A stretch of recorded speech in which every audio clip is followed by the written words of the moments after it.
Yeah, barbers, cosmetologists, hair industry professionals, and all others who support. Welcome to the hottest podcast in the barber and beauty industry, the Clipped Podcast. Love, peace, and hair grease. I'm your host, Prince the Fit Barber, with my magical co-host, Tank B Choppin'. So, Lonnie, Timmel, Habibi, let them know a little bit about the United Barbers Club before we get into this segment, man. Let them know what you're about, what y'all got going on this week.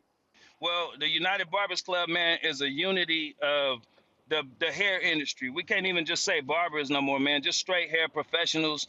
Our whole mission is to show how much more we can do together. Nice. Me and Timmel are two successful independent individual shop owners who travel the world together and do bigger things together. So we've been hosting the barber battle every year for about the last 7 years, called the Horticulture Barber Battle. And honestly, man, it's a big old gangster party, man. It's a family reunion, man. And this is our last one, February 2nd in Sacramento. And you see on the other screen right here, we got people coming out from all over the country. You see Habibi, Mohammed with Habibi sunglasses is rolling with my guy up there. And honestly, him being on this, all jokes aside, him being on this is actually the epitome of what we're about. It's just building relationships, man, and growing together. If you're in the Sacramento area, LA area, and shoot, no matter where you at, fly out, get a train, because this is the last For the Culture Barber Battle ever, hosted by Lonnie and Timmel, and I'm trying to get everybody in the building. I'm a judge. It's going to be crazy. Make sure y'all pull up to Sacramento, California, February 2nd for the final For the Culture Battle.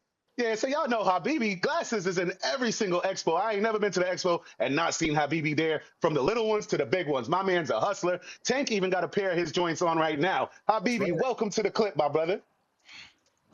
Prince. I appreciate you guys having me. Yes, sir. So, I gotta say though, Prince, if you're saying that I'm at every event, that means you at every event. If you seeing me, I'm seeing you. I've been seeing you out here a lot the last couple of years, brother. Like really grinding. And Tank, I've been seeing you for years too.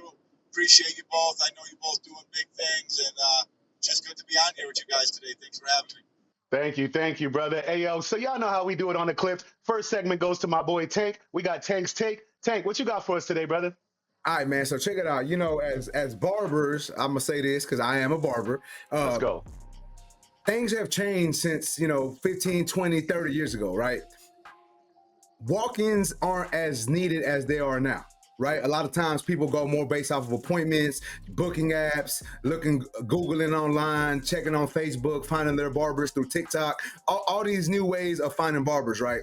So I'm wondering, do you think walk-ins aren't needed anymore? Do you think a lot of these shops should just go to strictly appointments only, or do y'all feel walk-ins are still needed? And I'm gonna give my take on this first, and then we're gonna let y'all speak. So I understand that, me personally, I understand that walk-ins, aren't as great as they used to be. I remember coming to the shop on a Saturday and there'd be a line, wrapped around the barbershop. We got about 15, 20 people waiting to walk in just to get their haircut.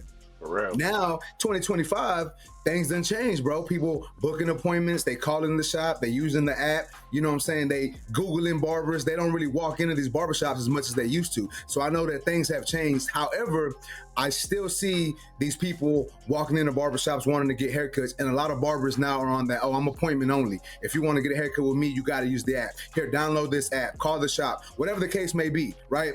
And I think that even though walk-ins aren't the majority of a lot of barbers' main customer service or clients that they're trying to receive, I still think that we need to address these walk-ins when they come in, right? And I know a lot of us aren't really looking for walk-ins anymore, right? So, Lonnie, what do you think about that, man? Do you think things have changed? What do you feel about the whole walk-in appointment type scenario?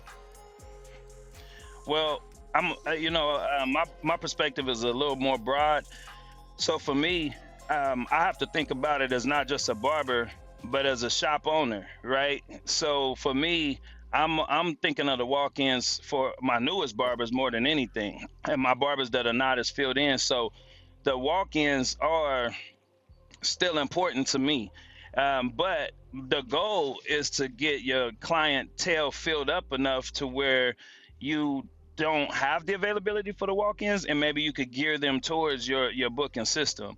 But for me, I also think about the why. Why is this even happening, right? If you think about it, man, since COVID hit, everything Yeah, changed. facts. Like everything changed. So, and then just look at our world as a whole. Everything's fast. Like seriously, everything's fast. We're moving fast. You look at everybody's job. Everything's about efficiency, quicker, doing everything quicker. So what's happening is humans are losing that leisure time. You don't see people having Time leisure anymore. time Yeah. too much no more. So that's why the appointment has become important because people got shit to Right. do. Yeah. And they're like, and so you used to be able to hang at the shop for 3 hours and get some culture, but now you don't really got the time to hang all day because of the nature of this whole world. So to me, the appointments are super important, but I also believe that it depends on the type of barbershop. In my barbershop, and both of them, walk-ins are welcome, but High appointments are priority. Yeah, recommended. of course. But do you think that walk-ins are dying because of that? Like you said, everyone just don't got enough time. People are always on the go. Do you feel that the maybe 5-10 years from now, walk-ins ain't even gonna be a thing? I think they're gonna always be a thing, but you hit something good with that question. I do believe that they are kind of phasing away though, because what I listen to the clients, and the clients says they'll tell you about their experiences at other shops. Man, I can't even get in unless I book on the app. You know what I mean? And so I do think we're training the client to start Booking looking before. that way, and then. Yeah, and then we're in the Google world too. We're in the Google world. So when you go Google the shop, what's the one thing we do? We put our link to book right there. So ultimately, I think you actually own to some, Tank. It might be fading away. Timmel, man, before you got kicked out of the room for a second, but let me know, what do you think about the whole walk-in appointment scenario, man? Like I said, I know walk-ins are still important, at least for me and some barbers in the area, but what do you feel? What is your personal beliefs on the walk-in and appointment type thing? There's always clients that don't want to adapt. They do not want to buy in to the booking system because of maybe how it used to be ran, where you could just pop in. I've seen so many times where I kept giving the client my link and they just refused to book. They'll pop in as a walk-in until they really got the picture, like, you're not really going to be able to come in and squeeze in, so you're going to have to book. And they do that. The problem I'm seeing more, because I'm getting a lot of walk-ins in the shop that I'm at, is barbers' availability to take For sure. walk-ins when they're not there. Barbers are not there because their booking apps is telling them they don't have nobody between 11 and 2 o'clock. So what do? Lock off their schedule and they go do something. Clients come in and want to get cut, and you looking around with a 15-chair shop with 6 barbers in there when you got 12 of them that should be there, looking around like, sorry, we can't get you because the ones that's here are booked.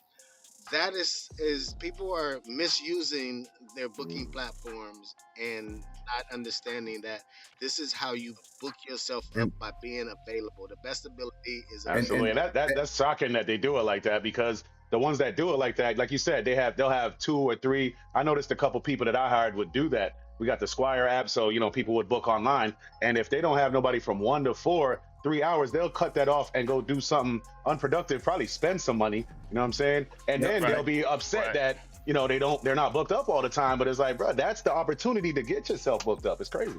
Yeah, and like you were saying, man, like I've seen it many times.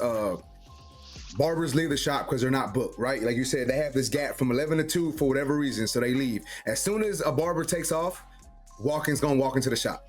You know what I'm saying? I've seen it happen like so many times. Like I go into the shop early on the weekends, bro. On Saturday, I'm there 7, 8 o'clock, right? 8 o'clock the latest.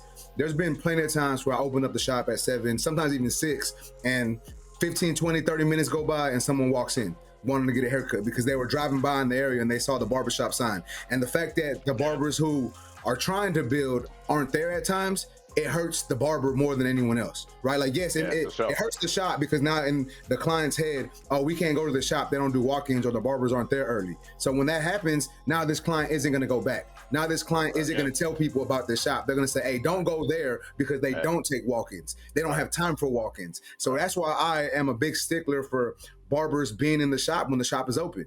Prince, Yeah, I used to be scared to leave, bro. talk to him. When I wasn't booked Yeah. in, I used to be scared because, like you said, it happens Yep. every single time. The moment you walk Yep. out, I would come back to the shop. I'd be in there for like an hour, not cutting nobody 2 hours, and I'd be like, man, I'm about to go take a walk or go do something, go take a ride, and then I come back and they'd be like, yo, you just missed one. I'd be like, damn, bro. So I used to be traumatized. I would never leave this shop. I'm in there open till close. I'll figure out something productive to do while I'm there. Go on social media, post stuff, make content, whatever I got to do to keep myself productive. But I don't be leaving shops at all. Open to close all day, every day.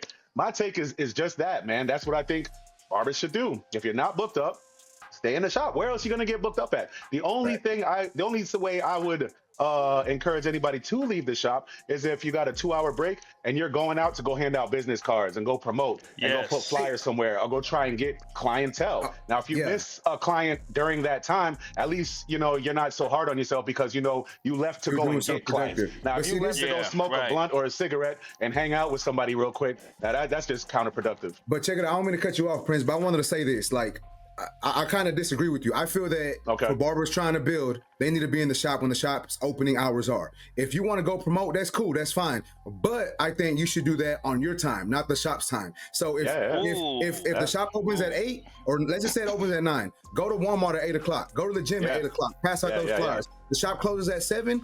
At 7, go to a high popping area, pass out those business cards. And I'm not saying that you're wrong because I get it. You're trying to be productive. No, I agree with what you're saying as well. I'm saying that's the only thing I would give you a pass on to leave the shop is if you were going to go do that. I agree as well. Do that shit on your own time or take a day off. Me, I don't leave my shop. I stay open till close and I take a day off just for promoting and doing all that stuff. But yeah, the only way I'm condoning you leaving it is to go and do that. Is going to promote. And you know what, man? I love listening to both of y'all, man. Like, so much game, man. And these are real issues that I've had in my shop. So I had a young guy, man, and he came and he was like, Lonnie, I want to get out and get these cards, man. I was thinking to go to City College, Sac State, the university. He's like, what do you think about that? Is that cool? And I said, listen, the tricky part is you're going to go there. You're going to see people you know. You're gonna see ass walking by. You're gonna see all kind of stuff happening. It's fun. It turns into a fun day. The problem is you're not getting paid for it. So when you go, my advice is to literally have a block of time, which is what you just said, P. 2 hours, and that's it. I don't care how much fun you have. Come back because now you're gonna miss something. But I never thought about what Tank just said. And I got new barbers, Tank, that I'm gaming up. And I'm going to honestly, dude, you just influenced me. That was a big impact you just made by sharing that perspective. You're right. Don't do it on the shop time. Pay your dues. And if the shop open at 9, get to Walmart at 7:30. They open early. Get there, get them flyers out, go to Home Depot, get them out. And then same thing afterward. Just dedicate to that for 6 months and watch your next year just fill in. Bro, your Home Depot is a gem. You know why I say that? Because I go to Home Depot and get out flyers for my team all the time, and they show up at my shop. The reason why I say Home Depot is a gem because those are hardworking people that make money. All the electricians, plumbers, carpenters, is real blue collar workers, real people that actually work and stay fresh and tip well and understand, punctuality and set appointments. And Home Depot is a low key gem. Y'all trying to find some clients to hit up Home Depot. So yeah, that's a gem. I'm using that one. Real talk. Real talk. I like this. I like this clip. I like this. We're talking some real game up here, boy. I love it. Hey, so y'all know how we do on the clip, man. Segment after segment after segment. Next segment is mine, Prince's Pick. All right, so we're going to go right into Prince's Pick. And Prince's Pick today is, what do you think? What advice do you got for beginner barbers looking for barbershops to go and work in after school? Which one would be more beneficial? Now, I know that before I say the pick, I know that it all depends on the kind of person and who you are. But for the guy that's trying to get some money real quick, trying to get his skills and hone his craft, what's more beneficial for him to go to one of those shops that are more luxurious, high prestige? You got to wear the shop outfit. You got to be there at a certain time, leave at a certain time. Your clientele is a more upscale clientele, or go to those urban shops where, it's more down to earth. People can dress how they want, talk how they want, do whatever they want. Which one do you think would benefit a barber to be going into? Because honestly, mostly, from what I've seen, at least in my neighborhood, they're mostly urban shops, and there's only a few luxury shops. But like I said, I'll give my take real quick.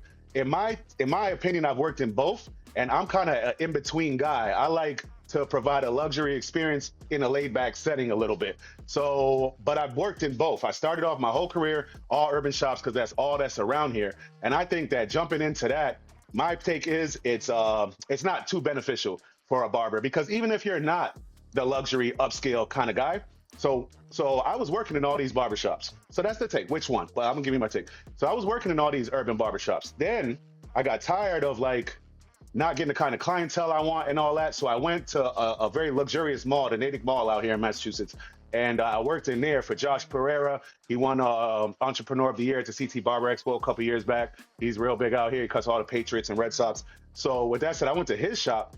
And the reason why I think after doing that, that a barber should start off in one of those shops is because you become like a barber. You have to get there on time. You leave at a certain time. All kind of textures of hair go into the luxury shops. In the urban shops is usually, minorities or whatever, or just tapers and fades. You know what I'm saying? In the luxury shop, you're gonna have to learn how to do a men's regular or a classic cut, and a lot of those dudes still get tapers and fades as well. Then you got their kids that have those broccoli haircuts. You're basically gonna do every single type of haircut when you're in a luxury setting, and you're gonna be around professionals that show you how it's done, and you're gonna use your shears. You're gonna learn how to speak and move. You'll learn how to come to work on time, dress properly, and all that. And then if you're kind of an urban guy and you prefer urban setting, at least I say go to those ones first. Learn barbering, learn how it's done, and then you can take that mindset and you can go in an urban shop and you won't pick up the bad habits as quickly because you already know how it's supposed to be done. So, Timmel, I see you trying to get in there. Let me know your Yes. take first, brother. Let's go. Man, I can tell y'all takes be so long. Nah, I'm Yeah, playing. yeah, yeah. Well, it was Hey, the take. It was the pick, and then I gave you my take. So now I'm done. So now let me hear what you got to say. Okay, let me see if I can stay on topic. So Got you. there's a shop for everybody, right? There's barbers that want to know how to do shear work and want to be a well-rounded barber. There's barbers that just want to cut ethnic hair. Barbers that just want to cut straight hair. I think what's vitally important is when you're going and interviewing for a shop, you're also interviewing the owner or whoever you're yeah. interviewing with. You want to know See if if you this can mesh shop, well. if it fits me. Yeah. Word. Instagram is going to show you all the good things about that shop. But if you go in there and just sit as if you was a client, just soaking up the atmosphere, and when you speak to the owners, what they're offering you, are they offering you any kind of educational classes? Do they want you to participate in that kind of stuff? Or do they just want to get your booth rent? I'm the Yeah. type of barber shop owner. I don't care about your booth rent. I want business-minded barbers that want to be successful. You're gonna find me being one of the biggest cheerleaders for you, probably bigger than yourself, because I want to see you win. The money is Word. not the problem, but barbers sometimes just want to be barbers. Mediocre barbers just want to cut specific type of hair, and they're satisfied with the type of income they get. They're not wanting six Yeah. figures. They'll be happy with 80,000, 70,000, or they want it, but they don't want to really put in the work. So they're just cool with Yeah. where they're at. So it comes down to that. There's so many different types of barbers that you can't just be like, it's this one that you can be well rounded and this one that isn't. There's in between that. So Right. it Right. all So comes which down to which what one do type you of think person is you want more? to be. Which one do you think is more beneficial for a beginner straight out of school? And then here's another thing. I've seen people straight out of school going into shops where the owner wants your booth rent that week. You ain't got no clientele. They want your booth rent. Not only that, Right. I seen them outprice the barber, and they're saying, okay, you're gonna charge $50 for a haircut, and that barber ain't even a $30 Ain't going. barber. Yeah. Yeah. Yeah. Yeah. So some Yeah. of this comes down to the owners and putting people in positions to win, and then for you to have the mindset to say that this ain't gonna work for me if you're gonna charge me booth rent my first day or whatever, Yeah. first Yeah. week. Yeah. But I think being well rounded, so when anybody touches that doorknob, you can cut it because you're not leaving money on the table. Right. To be in a shop that they're going to help you to grow to be that would be a shop that I think students should get into, because you'll pick up some very bad habits with people just collecting your booth rent. Got you. And that can happen in an urban shop or a luxury shop. Really saying it depends on the owner and the culture that he's created in his shop. The owner is the biggest thing. The culture, the environment, all of that Got you. is big. I got barbers in my shop that came from shops that they look at my shop and hear what I'm offering them. They're like, oh my God, this Yeah, is amazing. Because I gotcha. want their success, because their success will backpedal on our success. It'll help us succeed. There you go, Lonnie. What's your take on that, man? I just want to make sure I'm clear. When you say luxury versus urban shop, are we talking more independent contractor shop versus franchise So type of shops, for or the most part, the luxury shops are all commission for that I've seen. You know what I'm saying? So, but I don't want to lean it towards commission versus booth rent because I'm basically saying like those more structured shops. So yeah, I that's what guess yeah, commission, that's what yeah, I so but structured all so the way so what I around. take from I take for it sounds to me like the independent shop versus Commission, the yeah, franchise shops, because a franchise shop is going to usually be a W-2 yeah, person that's on the payroll and things like that. So I'm very in agreement with my partner right here. You know, it's circumstantial, yeah, to be honest with you. Me personally, I think the person that's leaving out of school needs to really be honest with themselves and gauge where they're at. And I think an independent shop, you have to really, really express, and this goes back to the shop owner, like T said, you really have to express that you're an entrepreneur coming in here. So when you come in here, you're not just showing up to work and business just going to start pouring right, in your chair. You're coming in and you're going to become a marketing director. You're going to become an administrative person. You're going to become all this. You're a publicist. You're all kind of stuff. So if you're not really ready for that, which I find more are not ready for it than they think they are, because when they see us doing what we doing, they think it looks cool and I want that, but you don't realize that there's an ugly part that we was willing to yeah, go through that you're Facts, not willing to facts. go through. So so one thing I saw that happened at Timmel shop, he had this cold female barber come out of one of the franchise barber shops, and they groomed this lady so tight. They groomed her to where she was cutting hair in less than 25-30 minutes. Her financial management was on point. Everything, Her her customer cleanliness, her service It was just was on sanitation, point. Top tier on barber. on great. next level, my dude. So this is the trippy part. She was comfortable in that atmosphere because she knew she had a paycheck and so forth. But she's peeking over the fence, seeing us on this independent side, going, "I want to do that, but I don't know if I'm ready." So she talks to Timmel, and Timmel's like, "Wait." He asked her a few questions, and she like, you cutting this and how?" He like, "Oh, you would kill it over here, like you would." So she was so scared to do it that when she jumped in, she was on fire. This was easy to her. And it made me wish that everybody did that before they came over to our side, because a lot of people think they're ready to be entrepreneurs, but then they come over here and they say, well, man, I want to work my own hours, be my own boss and do this and that. But then you don't even show up to Right. work for yourself. Like Tamel always say, you'll go and work for Amazon and your ass will be early. But then you'll come here and like y'all was talking about earlier, man, you can't take a 4-hour yeah, lunch break. yeah. Tank said it. You can't be on Coffee lunch, shops man. now. You The need to be shot. your ass here for the walk-ins. So to wrap up my opinion, man, I think it's circumstantial. I'm a big supporter of all types of barbershops, and I love that there's all types because there's all types of people. So I hate when I call us custom barbers. I hate when the custom independent barbers put down the franchises because the franchises are Yeah. necessary. And so you got to gauge where you're at when you're getting out of school, and tell yourself the truth on where you Word. fit. And I do the same thing with the apprenticeship. When you come as an apprentice, I don't have time for an apprentice. We're a busy shop. We got 2 shops. We're busy, and we got hitters in there.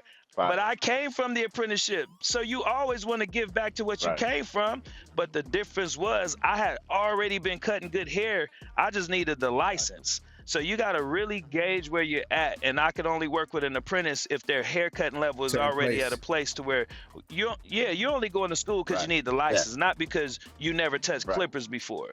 So yeah, in the end, man, you got to gauge where you are when you're getting out of school. Tell yourself the damn truth. Don't think you a Tank the Barber just because you've been watching his YouTube Facts. shit all day. Be for you. You ain't Prince because you've been doing push-ups. Like you don't realize Prince been running around here doing the sacrifices he been doing, and now that's why he can do that. So yeah, gauge where you are, and then and appreciate all types of platforms. Go interview and figure out which one fits you for the phase you're at, and know that you can always graduate to one of the other ones if you Man, choose to. I knew there was going to be gems in this episode. Hot take, Lonnie. We appreciate you. Tank, what you got to say about this, man? Luxury shop, commission, booth rental, however you want to put it. But which one's better to start off? I think, like Lonnie and Timmel said, it depends on the barber, man. Every barber's different. There's some barbers who need structure. They don't know how to wake up early. They don't know, like yes, the shop opens at 10, but they have no one telling them, be here at 10 or your ass is in trouble. They're like, oh, I can just show up when I want, right?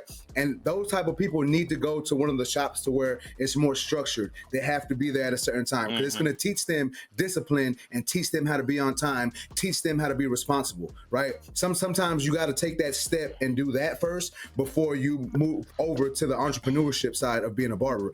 Me personally, I first started in an urban style shop. I didn't go to that, but I was always, I say responsible in air quotes because we was all irresponsible as kids, right? But I already know, like once I got this barbering job, I knew like I had to shake something, bro. I got to make something happen. I got to make money. I got a family. Like I'm gonna make it. Like this is where I'm gonna make it at. I'm gonna make it happen, right? So I was there before the shop opened.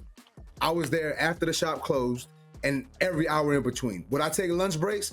Yeah, but I still tried to make it quick. Like, I'm talking about we had a Jack in the Box across the street. I was going there and back and watching barbers cut hair, trying to figure out what I needed to do, right? Because that's what I knew I wanted to do. There was barbers in the shop that I started at, that I'm still at today, 18 years this June, that they were already booked up, cutting hair good. And it's like, how can I get like this person, right? So I took them on, like, I'm kind of shadowing them, asking them questions, picking their mind, trying to figure out how to become the successful barber, because in my eyes, that was successful, and that helped put me in the right direction where I needed to go. So it does depend on what you want to do, but I think if you don't have structure as a barber, if you can't show up to work on time, you don't know how long your lunch break should be, you like to leave early, you shouldn't do that as a barber first. You should go to the shop that has more structure to learn how to be structured, learn how to be on time, learn how to manage your appointments, learn how to do all this. Then once you got that situated, go do what you want. You want to open up a suite, you want to open up your own shop, you want to move to a barbershop down the street because your homeboys work there and they say it's popping,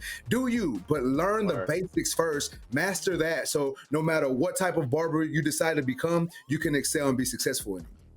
Fire takes all the way around. If you're watching, make sure you put your take in the comments. And I'm going to end off this segment with saying, listen, if you're an instructor at a barber school, or if you own a barber school, pour into these students, man, so that this is not even a topic in the barber industry. Because people should be leaving school with all the education that they're supposed to have. People should be leaving school. If you're an instructor and you see one of those students that he's slacking on coming to school every day on time, pour into him, man. Let him know that discipline is everything. Let him know punctuality is everything. Train these students so that when they get out, they don't have these issues. You know, they know where they want to go. They know what kind of barber they are. They are fully confident in their skills and abilities. And even if they don't have the actual skill, the craft down packed, at least they know where they stand and who they are, and they're coming into this game professionally. All right, so you know, all the takes are going crazy, and our last take is one of the newest segments we added to the clip called Shop Talk, where we just go crazy and talk about anything that we gossip about in barbershops and hair salons. So today on Shop Talk is, you know, it's football season, and Super Bowl is coming up. So I was watching First Take this morning, and the buzz around the neighborhoods is that Patrick Mahomes is better than Tom Brady, the GOAT, the best. I'm from New England. Even though I'm a Giants fan, I live here in New England, and I ain't gonna lie, man, that boy Tom Brady is something else. I can't agree with no Patrick Mahomes being better, but that's the Shop Talk today. What y'all thinking? Look, Timmel, let me know. Hold on, I want to cut him off real quick. Go ahead. I want to say this. Mahomes almost lost to the Texans if the referees weren't helping him so much. I don't care what nobody say. Look, I don't care what nobody say. That might be a biased opinion because he's from Houston. It might be a biased opinion, but bro, look at the cause. All damn season long, bro. You one of them take. Bro, your team losing, that means the refs is cheating. It's not even just that, bro. It's all season long. They have the refs on their side. Every fucking game, every play. They're throwing flags just in case. In case you don't catch it, let me throw a flag so I can call holding. Let me throw a flag so we can call passing interference. Bro, that's what they do for GOATs, man. They was doing it for Tom. They do it for LeBron. They was doing it for Jordan. That's what they do for the GOATs. Just like that. Hey, when you played against the Patriots, you played against Tom Brady, Belichick, and every And the ref on refs. that field. Bruh, Facts. the tuck rule. Tom Facts. Brady said that Facts. he was trying to throw that pass or whatever the case. He Facts. admitted to it, and they did. I'm a Raider fan, so Facts. I Facts. don't. That's how it goes, though. That's how it goes. They be cheating for the Tom, votes. We hey, all know that. hey, 9/11 happens, right? Yeah. What do? They walk the Patriots all the way to the Super Bowl. It's entertainment, man. It's all entertainment. Katrina Yo, I happens. agree. I agree. Katrina They're happens. not. Who wins the Super Bowl but are after you Hey, answering the Katrina? look, question? New look. But are Orleans. you so do you think Mahomes is better than Brady? Oh, Mahomes is going to be known Going to as be. by far. He's going to be the If he GOAT. keeps it up. He Okay, is if he keeps going it to up, I be agree that in the the future GOAT. he could. But to compare him right now is Yeah, you can't do that. ridiculous. Lonnie, you ain't too big of a football fan, but you watch football and you be in barbershops and you hear the gossip. What you thinking, man? I love that you framed it that way. Yeah, because I listen in the shop and I used to watch football religiously. But one thing I'll say is this is history repeating itself over and over and over again. You always got the great during that time, and guess what? That great got diehard. Ain't nobody ever gonna be better than the fans. And then what happens? You got the Dr. J's, then you get the Michael Jordans come in. You got the Michael Jordans, then the Kobe's come in, and nobody wants to accept keep going with LeBron, that LeBron new ain't no one damn goat. is gonna. Hey, LeBron ain't no look, goat. that's how the Boy that's got how the same amount of losses as Jordan's got wins. Same. All I gotta say is part of evolution, man. It's part of evolution. From what I see, you're supposed to actually want the next one to be better than you. Just like when you have kids, because it's for the whole sport. Period. You know what I mean? So. You put your footprint in it, and you were part of what brought it to where. So Jordan was part of what made Kobe able to even be able to be as great as he was. Tom Brady was part of what even gave Mahomes. Agreed. If Tom Brady was missing out that link, there would be nothing for Mahomes to even. It wouldn't happen. I heard Tom Brady tell Mahomes. Well, I didn't hear him. That's what they were saying that he was telling him. He was telling him as he was. Prince said, I heard. He didn't tell me. I heard. He didn't tell me. Tom didn't tell me. I couldn't wait for you to finish that one. I didn't get to sit here and cut him and have a conversation with him. So he didn't tell me personally, but for what the news was saying is that he was telling Mahomes. I remember one of his last Super Bowls was against Mahomes. And I guess after the game, he was telling him, here's the torch. Like, you know what I'm saying? He sees it in him. Hey, that's all. It's a hard reality to accept because I'm a super hard, diehard Walter Payton fan, a super diehard Jordan fan. It was hard to believe, and then I ain't gonna lie. I watched Kobe one day. I said, "Damn, I can't even front." Woo! Yo, Kobe or LeBron, real quick, off the subject. Kobe or LeBron, who better? That ain't no man. That is a who. That is a who. Oh, I'm gonna tell y'all. Hold on. LA. I forgot y'all from California. I forgot. No, that isn't the thing. LA, Chicago Let me tell y'all, I'm man. originally Chicago. Let me tell you, y'all compare these people. You gotta compare Kobe to Jordan. You gotta compare LeBron to Magic Johnson. They could play all 5 positions. Jordan couldn't. That makes perfect sense. Kobe couldn't. So you got to compare them there. Yeah, and playing all 5 positions, man, that's a task. And that guy could play That's a super task. well. That's a super task. I compare those two. It's going to be LBJ. Right. It's going to be LBJ. Yeah. I get what you're saying. Kobe is a clone of Michael Jordan, bro.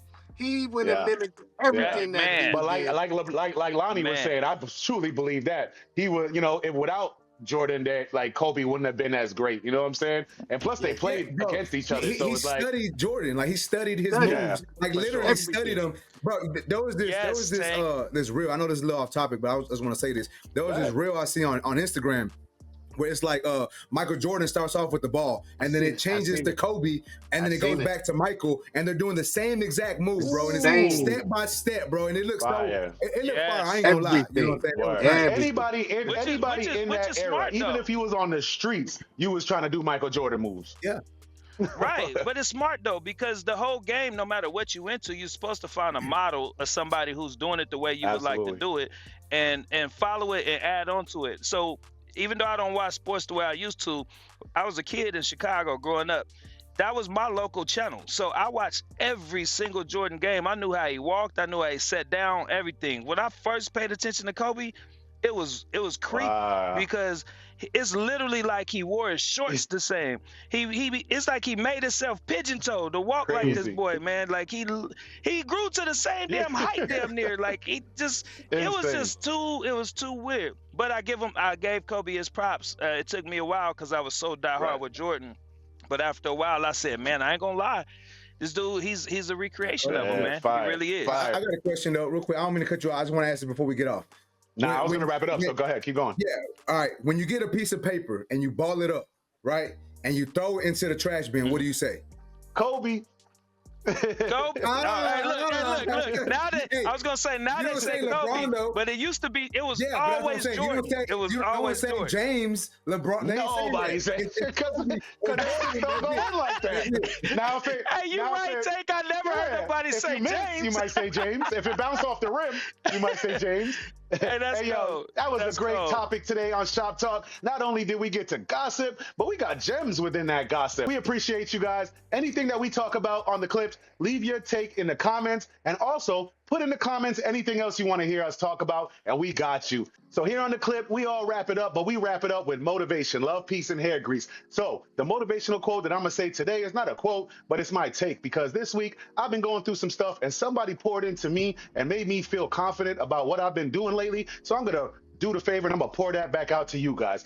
Guys, when we move as barbers, barbers are servants of our community. So we're always trying to take care of people. We're always trying to look out, and we think that, looking out for people will come back to us in the long run, which most times it will. But listen, take time out of your day, out of your week, out of your life, and pour into yourself. Giving too much of yourself to other people is gonna make you discouraged in doing so. It's going to make your path a lot harder if you don't pour into yourself at times. So make sure you're looking out for you, because you can't do nothing for nobody until you can do for yourself. Here at The Clip, we're out. We love you all. Love, peace, and hair grease.